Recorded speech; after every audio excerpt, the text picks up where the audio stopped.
Tere kuulama uudiseid stuudios Rohkede Pelak. Alustame erakorralise teadaandega. Päästeteenistused käivitavad homme varahommikul päästeoperatsiooni, mille ülesandeks on Tervisekassa maa peale tagasi tuua. Praegu pole teada, kas on nii pikka redelit, millega ulatuks, kuid kõiki redeleid kokku sidudes oleks ehk võimalik alumisteni jõuda, on päästjate esialgsed prognoosid. Olukorra teeb kergemaks, et Tervisekassa reatöötajatest suurem osa on kahe jalaga maa peal, juhtkonnast suurem osa seevastu stratosfääri ülemistes kiudpilvedes. Mõned on jõudnud kosmosesse, millega võib põhjendada ka mitmeid kosmilisi summasid ja 3 inimest kukub parajasti kuu pealt alla. Tegemist on keeruka päästeoperatsiooniga, mille jaoks raha napib, sest enamus riigi rahast on Tervisekassa käes ja seega otsas.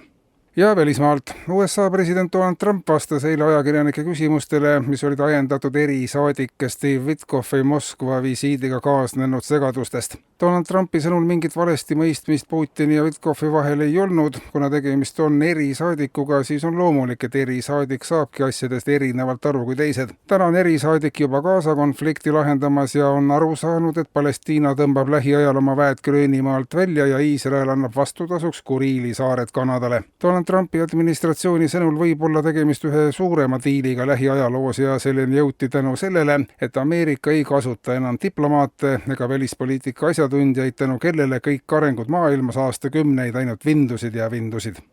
Ja tagasi Eestisse. Valitsuse pressiteate kohaselt loobub Eesti järk-järgult tuule- ja päikeseenergia projektidest ja arengukavadest ja läheb üle seaenergiale. Seaküttega katlamajade võrgustiku väljaehitamisega on juba algust tehtud, kütust jagub riigis piisavalt, tegemist on ka taastuvenergiaga. Mõningane tagasilöök oli hiljuti Viljandimaal, kus loodetud 4500 kütteühiku asemel saadi bilanssi ainult 1, kuid tegemist on loodetavasti ajutiste arengutega, märgitakse pressiteates ja lisatakse, et seaenergia on siiski Eesti energeetika tulevik.